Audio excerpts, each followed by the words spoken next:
Again, everyone. Thank you all very much. Thanks very much indeed to our speakers from the Biennial. I think it's hard for all of us to imagine nowadays, I guess, how you'd run an event without social media or without using apps. The Biennial has its own dedicated app as well, of course, designed by the guys from Apposing, who were here anyway. I can also highly recommend, as I said already, that you go round the Biennial, you go round the exhibits. Don't do what I do and go to the rather wonderful room upstairs, the mirror on the ceilings and paintings on the floor, and try and take a really arty picture and then drop your camera and make a really loud noise and bring security running. Don't do that. But what you can do is take advice from somebody who's never likely to drop a camera, I'm sure. It's a beautiful segue, which is Mr. Peter Goodbody, and he's going to stand up now and give us a talk about the Fab Collective, followed by a brief Q&A about what they do. Peter.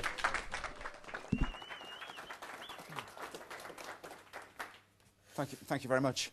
Can you all hear me? I will talk a bit about the Fab Collective. I'm also going to talk a little bit about the sort of personal journey that I've undertaken from about 6 years ago, I guess, when I first started taking digital photos, to me standing up here talking about the Fab Collective and our use of social media. So it is a bit of a personal story in a sense. It's not necessarily the Fab Collective party line, but we will see how we got there in the end. I'm actually really honoured to be here with the Biennial on the same platform. I mean, it's really nice. It's a great recognition for us, and it's a great recognition for where we've managed to get to in the short 18 months or so that the Fab Collective has been alive. So this one's for Anthony. This was the innovation game that he was talking about, and this is one of the creative control goons who were standing outside St George's Hall. It was a great day, and it was a great example in a sense of how social media can work, because I love the way that the Biennial produced these fake Facebook pages and spread a lot of disinformation in gearing up to this. I'm going to start talking about, in 3 stages really, the problem or the issues that I had when I started taking photos, a look at the solution, or at least how it worked for me, and then a little bit about what photographers can expect in terms of social media in the future moving on. This was a great idea when, there we go. That's where I started, with a little Sony Cybershot DSC T1. I've still got it and I still use it, and it's not a bad camera. These are some of the first shots I ever took with it. These were all taken in the north of Scotland in Uist, and I remember at the time I was all terribly excited. I had the new camera, I'd uploaded the photos onto my computer, and I was looking at the screen, and I sort of thought, well, what now? What happens? What do I do with them? Where do we go from here? So in a sense, there was a sort of deflation in a way. I mean, they're nice enough photos, I thought, and I was quite pleased with what I got. But I hadn't really sort of analysed the issue in the way that I have done now in terms of thinking for tonight's talk. But there was a sense of what's it for.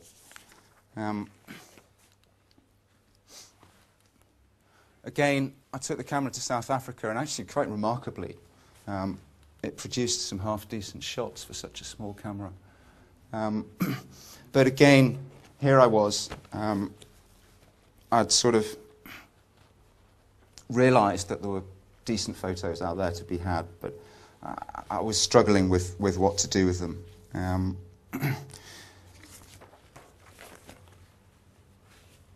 sort of let it roll for a little bit. Photography, as anyone who's into it will know, is potentially an expensive exercise, and there is always the sense of gadget envy, wanting more, wanting to buy more gear. I was no exception. I don't know if anyone recognises these guys.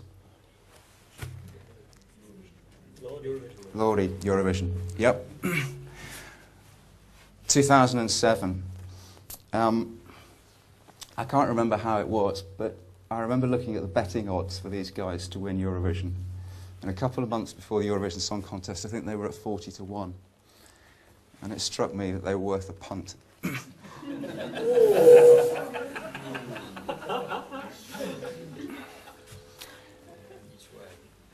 £25 each way.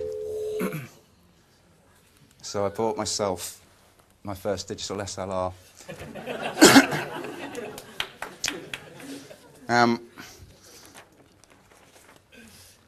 We'd planned anyway to go on holiday to Tanzania, and I was always wanting to upgrade my gear in any event with a view to going on that trip. And so that's what we did. I had a nice new shiny SLR camera, a nice new shiny long lens to go with it. And I thought I got some decent shots. I still like that one. That's one of my favourite shots I think I've probably ever taken.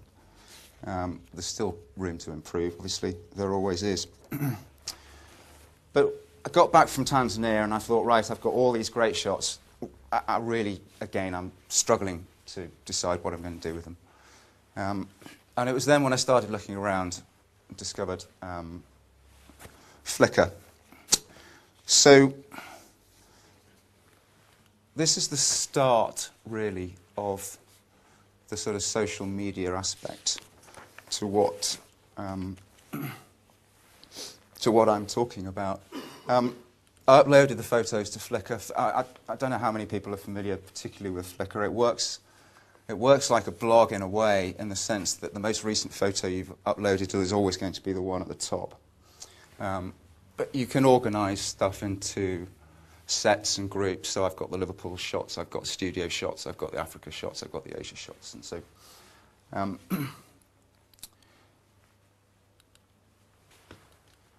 did some more digging around on Flickr and discovered that Flickr is actually, for all its faults, in the sense that the signal-to-noise ratio can be quite difficult to negotiate at times, it does have some quite cool tricks.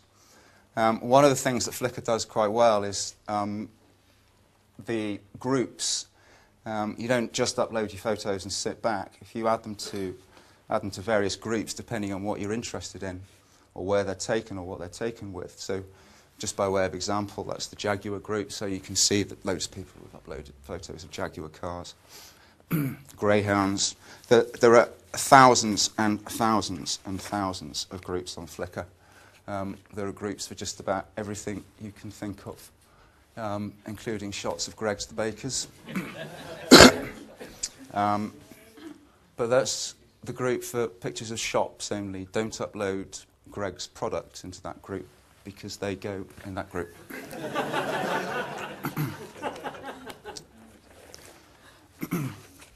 But there's more serious stuff as well, and there's proper information, and I started discovering that's a camera-specific group. And it's becoming now a little bit more than just sharing photos. There are proper conversations going on. There are people talking about tools and techniques. There are people asking for advice. There are people who are willing to give advice.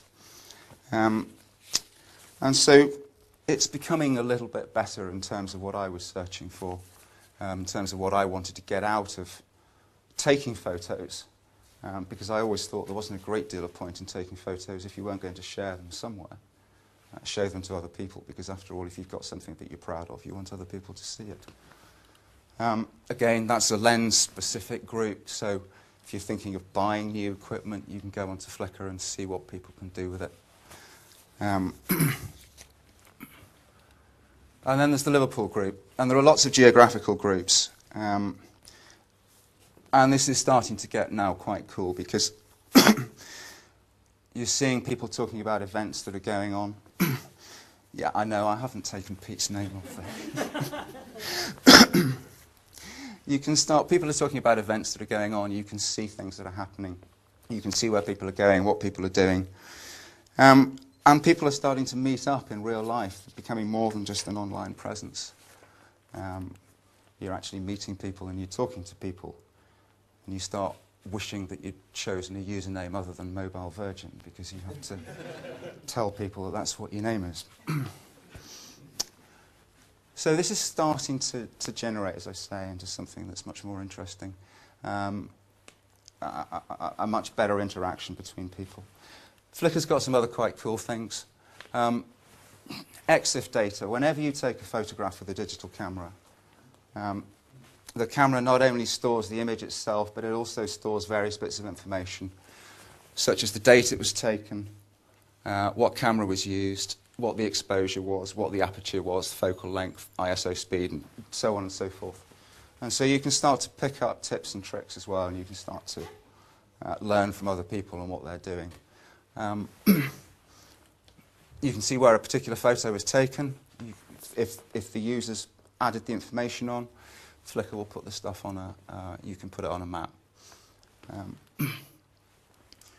This jumps a little bit in terms of the chronology, but Flickr's recently introduced some new features which make it very easy now. You upload a picture to Flickr, it's very easy to send it off to Twitter or to a blog or to Facebook or something like that.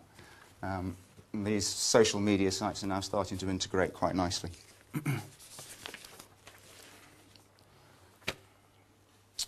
And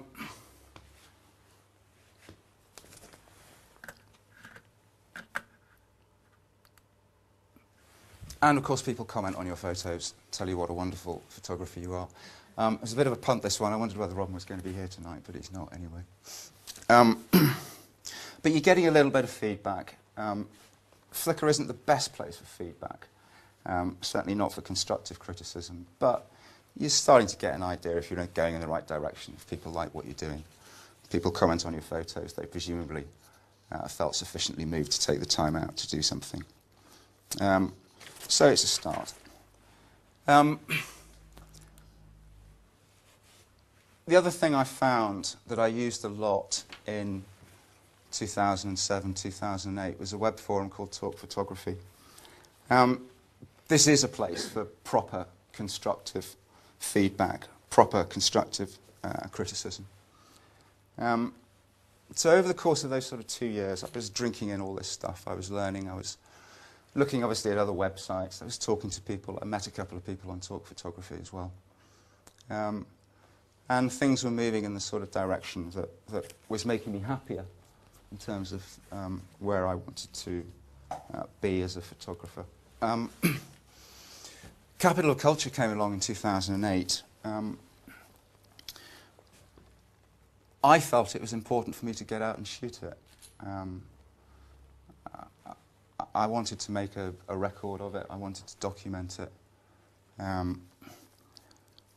And it became apparent, again, from Flickr and also from Talk Photography and other places, that I wasn't the only one who was doing that.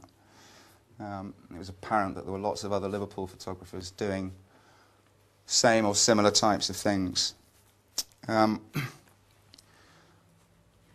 was a discussion on the Liverpool Flickr group, I think it was the Liverpool group, at the end of 2008 about what were the possibilities of taking it further. 2008 really showed off Liverpool in a fantastic way. And there was a sense that there was a desire to continue that. And as I say, a number of people seemed to be thinking the same sorts of things independently, and then when the idea was mooted, someone decided that it would be a good idea to have a meeting. So let's actually talk to each other and meet in real life, face to face. And so that's what we did. Initially, a couple of meetings in the Everyman. And it became apparent from those discussions that there was a desire and a passion about Liverpool and to show it off and to try and do something bigger than just taking photos and uploading them to social media websites. Ultimately, that's how the Fab Collective was born. We had a number of meetings. We moved to the Ship and Mitre, who have an upstairs room which they let us use in return for buying beer from their bar, which is very nice of them. These were discussions that we were having in the Ship that we couldn't have online. It would be absolutely impossible for us to have formulated who we thought we were and what we wanted to do and why we were there Social media can only take you so far and get you to a particular point. And social media had got me into the Ship and Mitre, meeting and talking to other people who shared the same sorts of ideas that I did. And as I say, it was in there, it was a sort of brainstorming session that we came up with the idea of the Fab Collective. We had one of those sort of, no idea is a stupid idea type sort of conversations. And someone mentioned Magnum, who's a very well-known international photographic agency. And so we thought, well, if Magnum can name themselves after an ice cream, then so can we.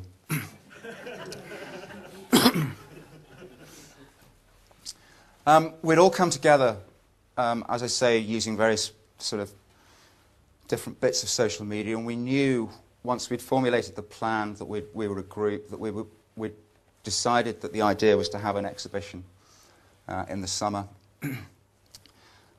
We ended up talking to Urban Strawberry Lunch, who are the people who run St Luke's, the bombed-out church. And so it was all looking good, and things were moving on. So we obviously had come together through social media routes, and we obviously were familiar with it, and we obviously wanted to use social media to publicise what we were doing and who we were. Very interesting to hear Anthony talking before about the Biennial, about some of the things they've done, particularly about the innovation game, just sort of trickling out little bits of information, not necessarily telling people precisely what it's about until later on, engaging people. So that's what we did. That was actually the second Fab Collective tweet. The first one just said hello. What we didn't want to do was just stand up and shout very loudly and say, look at me, because we knew and we understood that we need to engage with people, we need to have a conversation with them, that it's a two-way process. And by trickling out information like this, it was a way of getting people to sort of look up and just wonder what's going on, and to try and get them to find out a little bit more about who we were and what was going on. Obviously, we've got a website. Everybody's got a website. We're not particularly remarkable as far as that's concerned. It's in a blog format. It's based on a WordPress template. That means that it keeps up to date, obviously, with what we're doing. But the format that we use, obviously, all of the posts then have comment boxes, so people can leave comments for us. So they can talk to us, and we can talk to them. And it just keeps that conversation going and engaging with people.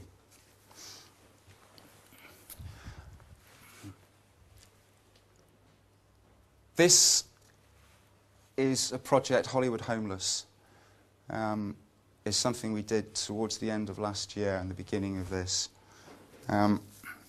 People were starting to notice us, which obviously was nice, and it's all very well and good. But the Hollywood Homeless project was an arts-based project run by Urban Strawberry Lunch at St Luke's. They saw two parts to it, one a sort of photographic part and the other a music part. And the idea was to work with a lot of the homeless community who spend time around and about the church. Try and give them something constructive to do, try and build up their self-esteem, try and show that they can be creative. And so quite a lot of Fab Collective helped with this, mentoring the participants, going around with them in town, taking photos, helping them with the processing and developing and that sort of thing. It was absolutely perfect for us. It was right where we wanted to be. We wanted to be part of the community in Liverpool, and this was a real chance for us to do it, both socially and creatively. That's one of the photos taken by one of the Hollywood Homeless participants, which I just thought was a fantastic photo. He's really proud of that, and I think it's great to have been a part of an exercise like that that produces that sort of work. Back to us.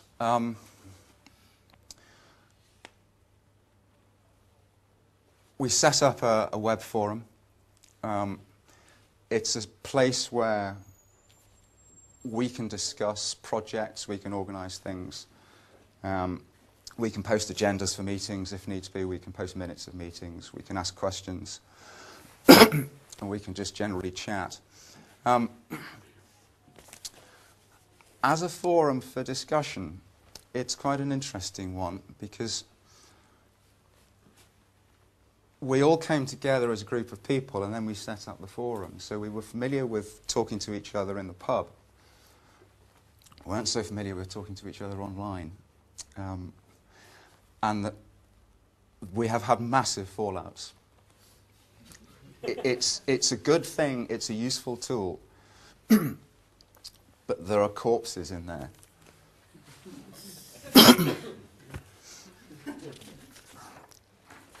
May or may not have been a swear filter on that. But we've organised our projects. We had 2 summer exhibitions in St Luke's, one last summer in August, one this summer in August. We've also got an exhibition running in St Luke's at the minute as part of the Independence stream of the Biennial. We've got photos currently in the windows in Lewis's on Renly Street.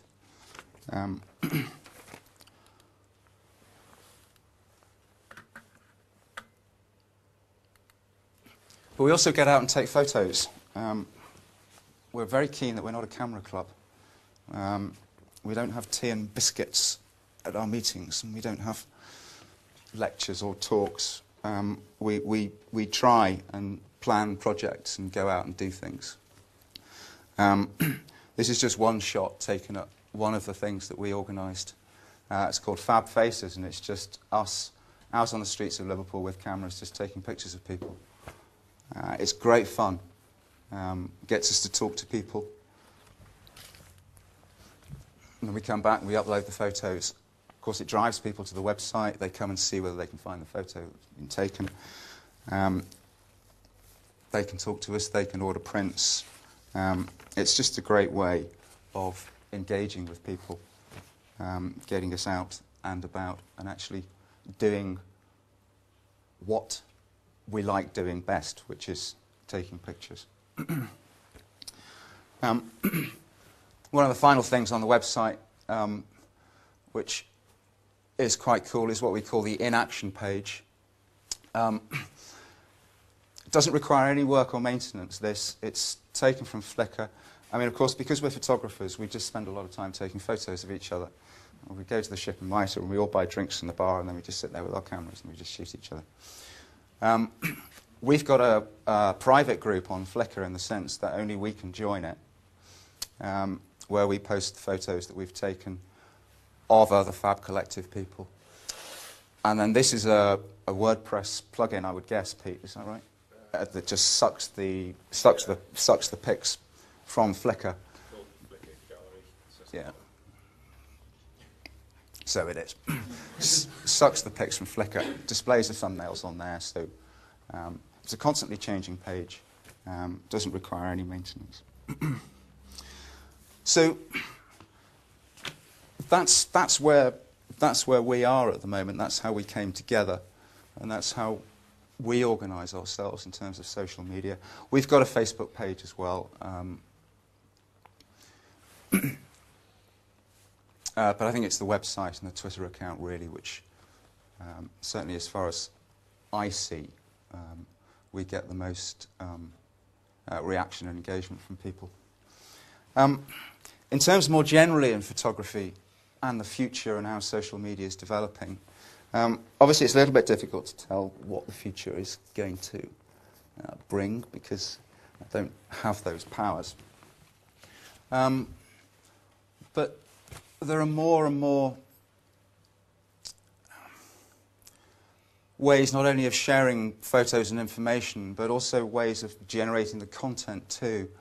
Tumblr is a website some of you may be familiar with. The people I know who use Tumblr use it largely for photos, but it doesn't have to be, and you can see that Other people will use it for posting other bits of text or ideas or links or just stuff they found on the web. I've deliberately taken these two screenshots from my phone because it's becoming more and more a way of sharing material now. And all the various iPhone apps and Android apps that fake Polaroids and old low-mo cameras and so on are things that we're starting to play with and starting to develop ideas around. This is another website I use called Blip Photo. It's a website where you upload just one photo a day. You don't have to upload a photo, but you can only upload the one. It becomes a sort of journal, a sort of story. Again, it's a community. People comment, people react. Yeah, I'm nearly. This was taken from Tumblr. The reason I did this is because Tumblr is an excellent way of collaborating with people. It's very easy to post pictures to Tumblr. If you just have an email address, they'll just give you a sort of abc123@tumblr.com. And anyone who's got that email address can post to that particular page. This is a thing called Evoke Potential, which is being done by two Fab Collective people, Jane and Jen. And each picture, starting here, each picture reacts to the previous one, and it's just an ongoing project. It's an interesting collaboration, and it's a nice way of doing it. Another iPhone app called Instagram, which is taking off at the minute. It's becoming very popular. Again, take the photo with your phone, apply various filters to it. Makes it dead easy to upload. And as you can see, you can react with people to a certain extent. But ultimately, it's about having a conversation and engaging with people. And whether you do it online, which you can do to a certain extent, I think really it's a tool, and you have to remember it's a tool. But the best is just talking to people and having conversations. So thank you very much for listening.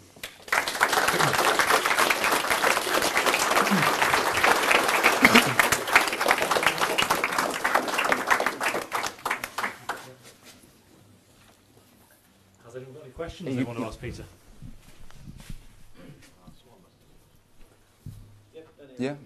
So I was just going to ask about copyright. Do you have any problems with people basically stealing the photographs? Obviously, you've talked about how the amount of written photographs you're uploading to Flickr and online, but surely that must be a problem. It happens. If you've got a paid for Flickr account, you do get some information as to where people are coming from, if people have linked to your photos. There are various tools online. There's one called TinEye, which claims to be able to, if you upload a photo to it, claims to be able to tell you if that particular photo exists elsewhere on the internet. It's a bit hit and miss, but it does find results. So what do you do? Do you contact it? Is it as simple as just contacting the web? It depends what the use is, really. Yeah. And it depends how bothered the individual is. I mean, if someone's taken a photo of mine on Flickr and just put it on their blog, then I'm not particularly bothered. If someone's using it for commercial purposes, then I am going to get quite agitated about it. Usually it's just a case of writing to them, emailing them and saying, oi, stop it. Ultimately, if people are going to steal your stuff, they're going to steal your stuff. There's nothing you can do about it. You just have to ask Tesco, you know. It's the same to them. Same for us.